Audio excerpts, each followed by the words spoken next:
जोडणी कामाला लागून काम त्याला दिलं, पण याला खायाच्या उद्देशाने ते काय करायचं माहितीये का? 4-5 दिवसाचं काम एकाच दिवसात करायचं. 4-5 दिवसाचं काम एकाच दिवसात करायचं. खूप वेग होता काम करायला त्याचा. शेवटी परिस्थिती अशी झाली, परिस्थिती अशी झाली, काम संपत आली. बरं का? ज्या दिवशी टीव्हीला एखाद्या मालिकेमध्ये चांगला भाग बघण्यासारखा असेल ना, पाहण्यासारखा असेल ना, त्या दिवशी आमचा स्वयंपाक 7 वाजेच्या आतच पूर्ण तयार होतो. कारण तिला माहिती स्वयंपाक करून निवांत टीव्ही जवळ बसावं म्हणजे कोणी यायला आपल्याला डिस्टर्ब करायला येणार नाही, कोणी व्यत्यय आणणार नाही. इतर दिवशी स्वयंपाक पूर्ण व्हायला 9, 9:30, 10 वाजतात. पोरं भूक करतात, पण मन सांगतंय तिला आज अमुक अमुक मालिका आहे, अमुक अमुक सिरियल, असा भाग आहे, तो गेला नाही पाहिजे, तो पाहायचा आहे. आणि असा पाहायचा आहे की कुठल्याही प्रकारे व्यत्यय येता कामा नये. मग पहिला काम काय? घरातला आवरलं पाहिजे सगळं. ते भूत सांगतंय पटापट आवरून घे, तुला जाऊन टीव्ही जवळ बसायचंय. भूत म्हणजे कोण? मन. असं म्हणतात, जे न चिंती वैरी, ते मन चिंतन करत असतं. बरं का? मन चिंतन करत असतं. वैरी पण ज्याचं चिंतन करत नाही ना, त्याचं चिंतन मन करत असतंय. तसं चिंतन मन करत असतंय. आणि म्हणून मग काय झालं माहितीये का? काम संपत आल्यानंतर तो विचारग्रस्त झाला, पायरीवर बसला, डोक्याला हात लावून बसला. थोडीच कामं राहिल्या, तेवढी कामं जर झाली तर मन अर्थात ते भूत मला खाऊन टाकेल. मग काय करावं? तेवढ्यात तिथून एक सद्गृहस्थ चालले होते. त्यांनी विचार केला. त्यांनी विचारलं, दादा डोक्याला हात लावून का बसलाय रे? तेव्हा त्या गृहस्थाने सांगितलं की असं असं आहे, भूताला ठेवून घेतलं खरी, पण आता काम संपत आल्यात. बरं काम काय द्यायचं ते ठरलंय का? नाही म्हणे, फक्त कामच द्यायचंय. नाही ठरलं ना? म्हणे नाही ठरलं, कुठलंही काम द्या असं सांगितलंय त्याने, कोणतंही काम द्या असं सांगितलंय त्याने.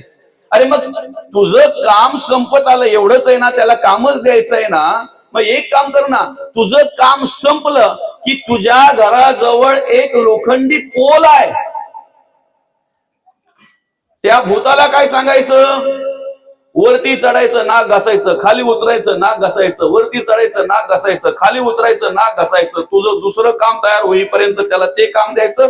काम तयार झालं की ते काम द्यायचं. पुन्हा काम संपलं की ते काम द्यायचं. त्याला कामच द्यायचं आहे ना.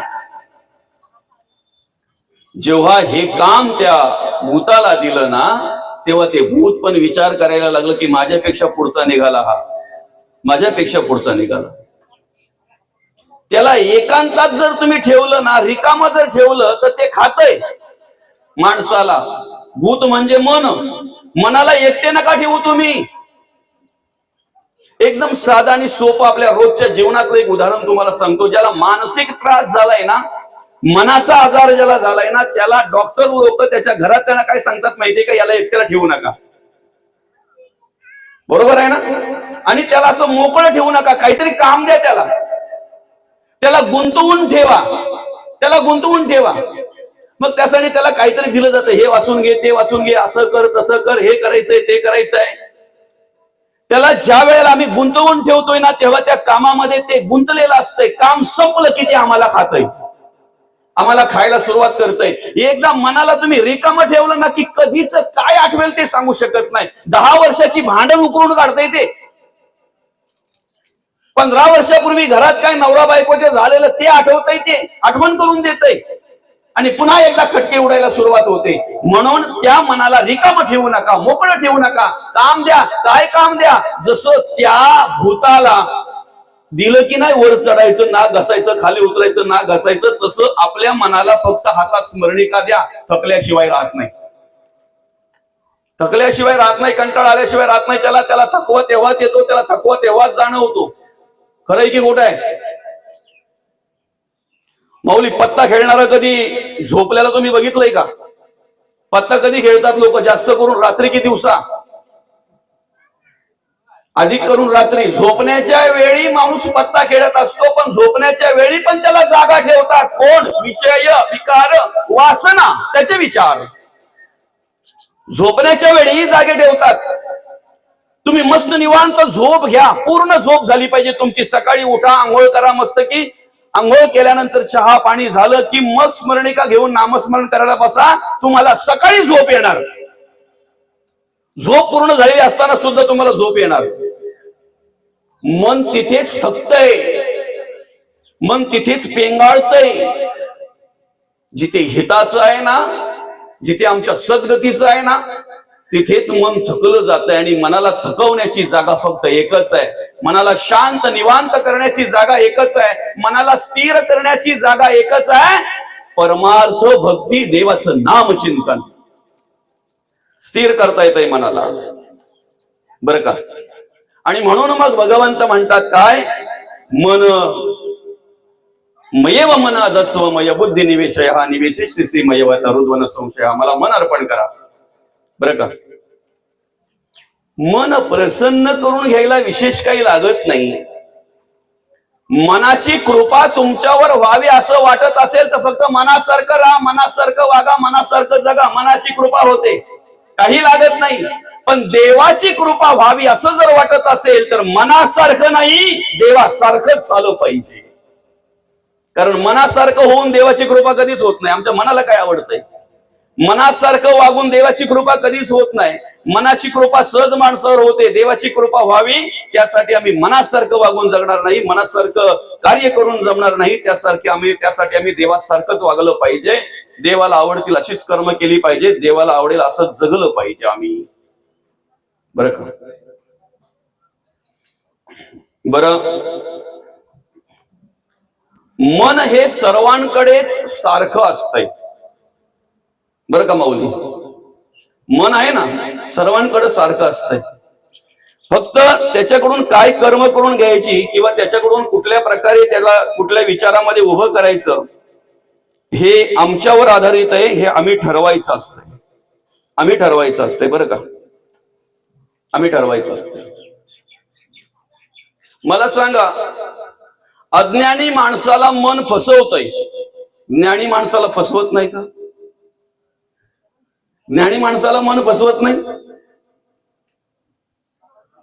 श्रीमंत माणसाला मन फसवतंय, गरीब माणसाला फसवत नाही का? किंवा गरीब माणसाला मन फसवतंय, श्रीमंत माणसाला फसवत नाही का? एखादा सर्वसामान्य माणूस आहे, कुठल्याही प्रकारे परमार्थ करत नाही, भक्ती करत नाही, त्याला मन फसवतंय. ज्ञानाला मन फसवत नाही का? साधूला, संतांना, पुरुषांना, ऋषींना, मुनींना मन फसवत नाही का? 60,000 वर्षे तपश्चर्या करणारे विश्वामित्र, काय किती हजार, 60,000 वर्ष तपश्चर्या करणारे ऋषी, अरण्यात असताना, जंगलामध्ये असताना, प्राण्या पक्ष्यांचा वावर आहे शेजारी, पण नुसता पायातल्या चालीचा आवाज आला, घुंगरांचा आवाज आला, पैंजणांचा आवाज आला आणि मनाने डोळे उघडायला लावले. ऐकताय का? मन म्हणते डोळे तर उघडून पहा काय आहे ते.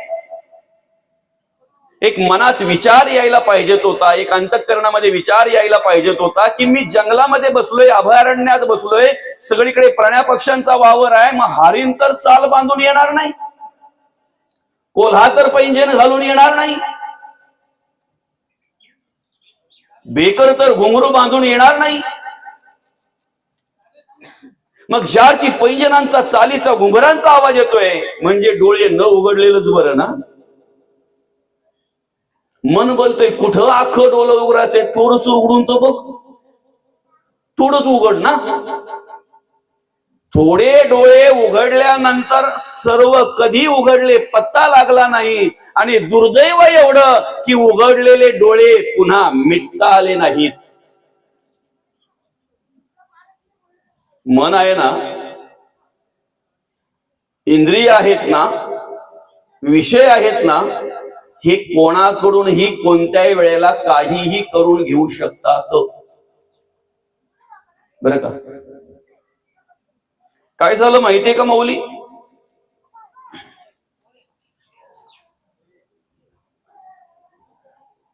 व्यासमुनी आणि व्यासमुनींचे 4 शिष्य, जैमिनी, वैशंपायन, पैल आणि सुमंतू.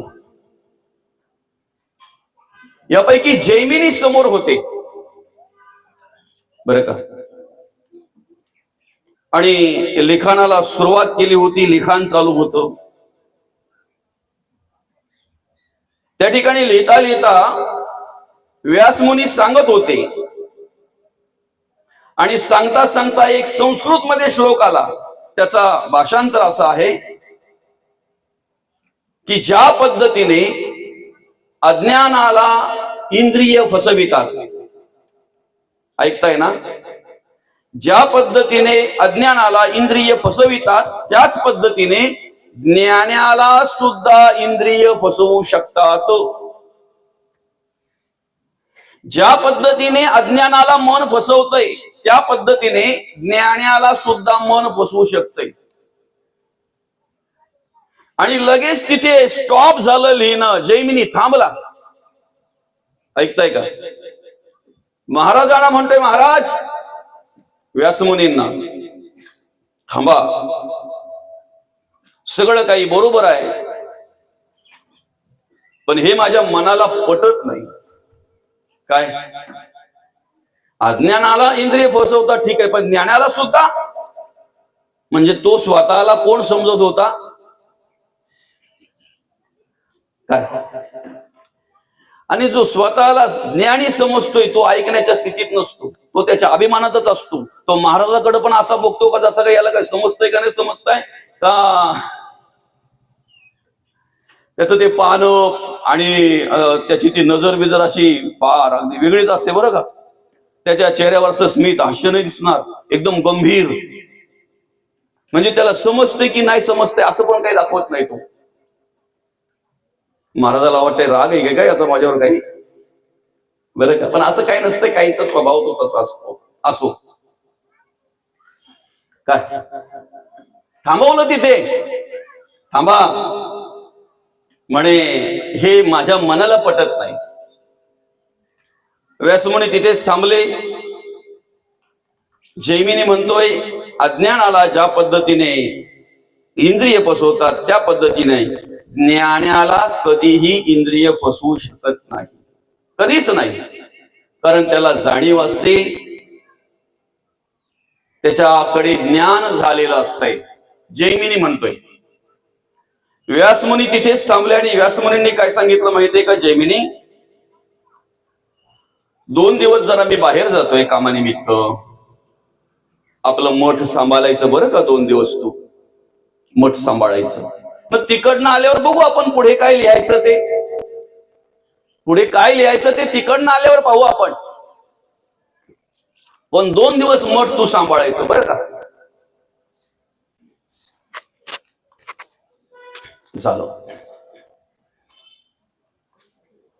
आता व्यासमुनी निघून गेले आणि निघून गेल्यानंतर जैमिनी एकटाच त्या अभयारण्यातील मठामध्ये थांबला. रात्रीची वेळ आहे, दीप प्रज्वलन केलेलं आहे आणि त्याच अभयारण्यामध्ये एक गंधर्व कन्या रात्रीच्या वेळी फिरतीये. तिला कुठे जावं कळत नाही, राहायला जागा नाहीये, रात्र झालेली आहे, दिसत नाहीये, कुठे थांबावं कुठे राहावं.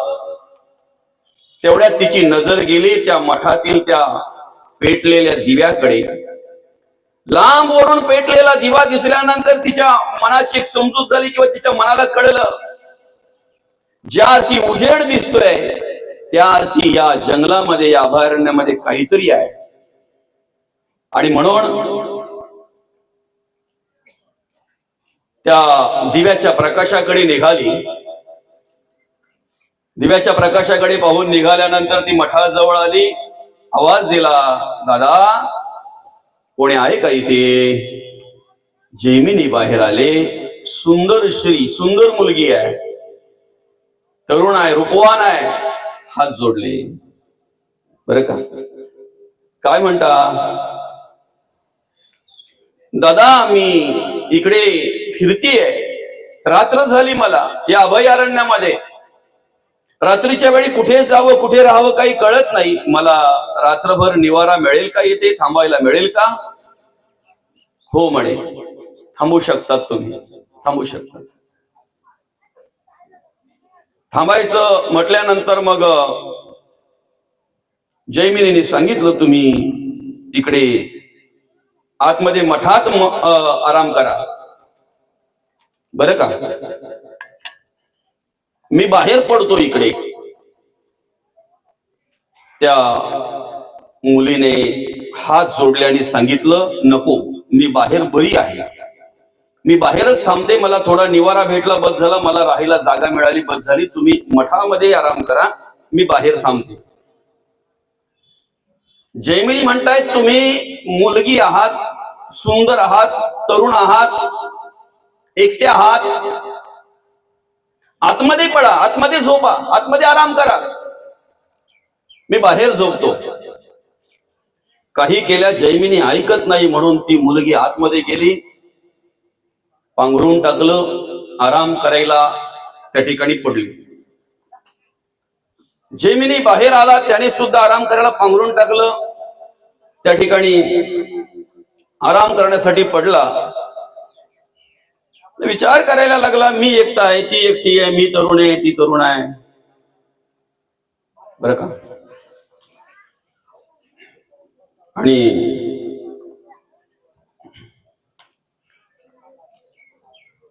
एकटीच कशासाठी फिरत असेल?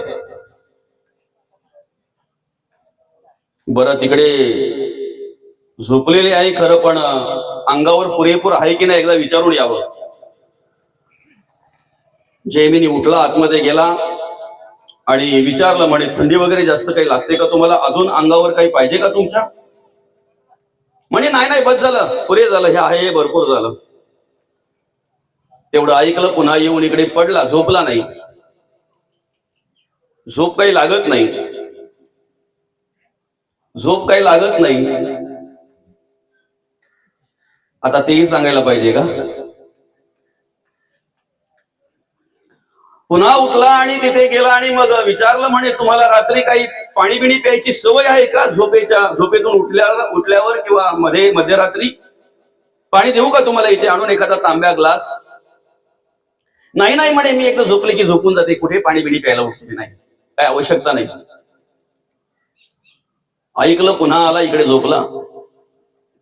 झोपला नाही, पडला. मनामध्ये विचार आला, एवढी रात्र झालेली, अभयारण्यात ही एकटी फिरत होती, का फिरत होती विचारलंच नाही.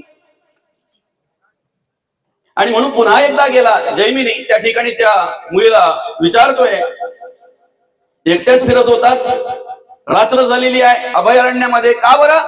तेवढ्यात मग तिने सांगितलं, मी गंधर्व कन्या आहे, मी गंधर्व कन्या आहे आणि वर शोधायला फिरते, मला वर शोधायला फिरतेय.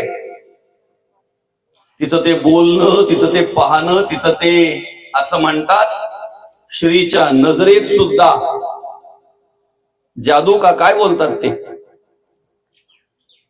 आणि नजरेला नजर मिळाल्यानंतर जैमिनी म्हणतोय, मी सुद्धा वधूच्याच शोधात आहे.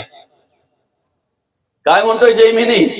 तुम्ही वराच्या शोधात आहात, मी वधूच्या शोधात आहे. पण तेव्हा हे शब्द ऐकल्याबरोबर तिने लगेचच सांगितलं की म्हणे माझं एक पण आहे. म्हणे काय? ज्या जागी मला वर मिळेल, घरात मिळू द्या, एखाद्या मठात मिळू द्या, अजून कुठेही जी वास्तू असेल त्या ठिकाणी जिथे मला कोणी वर मिळेल त्या वराने मला खांद्यावर घ्यावं आणि 7 प्रदक्षिणा माराव्यात त्या वास्तूला. काय सोपं आहे ना म्हणे, खांद्यावर घेऊन फक्त 7 प्रदक्षिणा मारायच्या त्या वास्तूला ना, म्हणजे आपल्या मठाला ना, सहज. काय एवढं विशेष आहे? आणि ठरल्याप्रमाणे तिला खांद्यावर घेतली. पहिली प्रदक्षिणा झाली, दुसऱ्या प्रदक्षिणाला पायाकडे लक्ष गेलं, विचार केला किती सुंदर आहेत पाय. तिसऱ्या प्रदक्षिणाला विचार केला, पाय जर एवढे सुंदर आहेत, गाल किती सुंदर असतील, किती मऊ असतील, कशा पद्धतीने असतील. चौथ्या फेरीला त्याने हात वर केला आणि गालाला हात लावल्याबरोबर गालाला दाढीचा स्पर्श झाला आणि दाढीचा स्पर्श झाल्याबरोबर अंगाचा शहारा उभा राहिला, त्याच्या अंगाचा काटा उभा राहिला आणि धाडकान तिला खाली ठेवले. पाहतोय तर काय प्रत्यक्ष व्यासमुनी, आणि व्यासमुनींचं दर्शन झाल्यानंतर मग व्यासमुनींनी सांगितलं, आता सांग काय लिहायचं. ज्ञानाला इंद्रिय फसवतात की नाही फसवितात, ज्ञानाला मन फसवतय की नाही फसवतय. साष्टांग नमस्कार घातला जैमिनींनी व्यास मुनींना आणि सांगितलं, महाराज तुम्ही धन्य आहात, जे तुम्हाला वाटतंय ते लिहा, आमचं काही ऐकू नका. जर तुमच्याकडे भ्रम असेल, ज्ञानाला इंद्रिय फसवत नाहीत, तर असे कितीतरी तुम्हाला दाखवतो. काय यांच्यातले सांगू का तुम्हाला, आमच्यापैकी जे ठरवल्याशिवाय कार्यक्रमाला येत नाही ना ते ह्यातलेच. पाकिट ठरवल्याशिवाय जे कार्यक्रमाला येत नाहीत ते ह्यातले. कोणी असो तो, काय फरक पडत नाही. अरे तुमच्या अंतःकरणात जर लोभ असेल, आसक्ती असेल, अपेक्षा असेल, तर तुम्ही परमार्थ करताय, देवदेव करताय, भक्ती करताय, देवाचं नामस्मरण करताय, हा भ्रम आहे, तुमचा भ्रम आहे.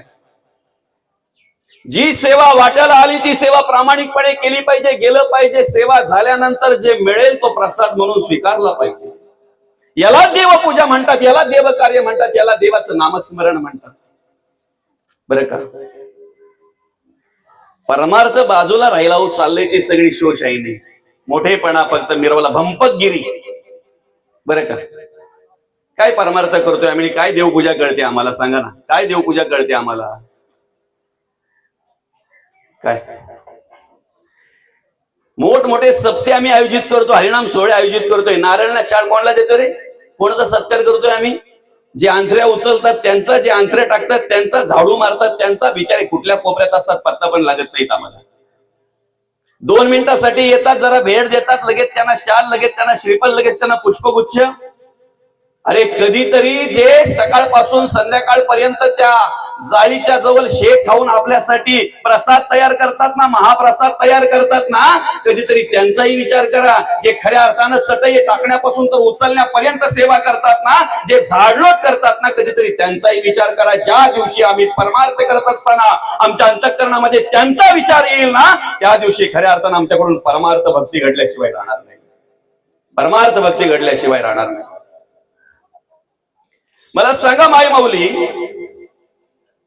आज आम्ही या मंडपामध्ये उत्तमरित्या आमच्या बाबांच्या उत्तरकार्यांच्या निमित्तानं प्रवचन आयोजित करावं, प्रवचन श्रवण करावं, आणि खऱ्या अर्थानं अनेक प्रकारचे सण आम्ही आमच्या घरामध्ये, आमच्या चौकामध्ये, आमच्या गावामध्ये आनंदात साजरे करावेत. म्हणून कुठल्याही एका जातीसाठी नाही, कुठल्याही एका पंथासाठी नाही, कुठल्याही एकाच परिवारासाठी किंवा एकाच समाजासाठी नाही, माझ्या देशातील प्रत्येक नागरिकाने सुरक्षित राहावं म्हणून सीमेवर विरोधकांच्या गोळ्या छातीवर घेण्यासाठी जे जवान त्या ठिकाणी कार्य करतायत, मला सांगा ती नेत्यांची पोरं आहेत की शेतकऱ्यांची पोरं आहेत? कोणाची पोरं आहेत ती? ज्या दिवशी आमच्या हरिनाम सोहळ्याच्या वेळेला आम्ही आमच्या गावातील ज्याने मुलगा सीमेवर दिलेला आहे ना, आमच्या पंचक्रोशीतील ज्याचा मुलगा सीमेवर लढतोय ना, त्या आई वडिलांचा सत्कार ज्या दिवशी आम्ही करू ना, त्या दिवशी खऱ्या अर्थानं आमच्याकडून परमार्थ घडल्याशिवाय राहणार नाही, पूजा घडल्याशिवाय राहणार नाही. पण ते कळत नाही ना आम्हाला. आमच्या डोक्यात भरलाय घुसा पुराण वाचून, याला दान द्या, त्याला दान द्या, हे दान द्या, ते दान द्या. आज एमपीएससीचा रिझल्ट लागलेला आहे ना, श्रीमंताची मुलं आहेत की गरीबाची मुलं आहेत पास झालेली, उत्तीर्ण झालेली? जे ऐशोआराम मध्ये राहतात ना, लाखभर रुपयाच्या, कित्येक लाखाच्या गाड्या जे फिरवतायत ना, ज्यांची पोट भरल्यात ना, त्यांना दान धर्म करण्यापेक्षा ज्या मुलांना खऱ्या अर्थानं शाळेत जायची इच्छा आहे पण फी भरायची अपेक्षा नाही आहे, फी भरायची ऐपत नाही, परिस्थिती नाही आहे, शाळेत जायला त्यांना वस्त्र मिळत नाहीत, कपडे मिळत नाहीत, संध्याकाळच्या वेळेला शाळेतून यावं, तो ड्रेस आईने धुवा आणि परत दुसऱ्या दिवशी तोच ड्रेस त्या मुलाने घालून जावा. असे कितीतरी मुलं आमच्या समाजामध्ये आम्हाला पाहायला मिळतात. पुस्तकं नाहीत, शेजाऱ्यांच्या मुलांची पुस्तकं आणायची, वाचायची, परत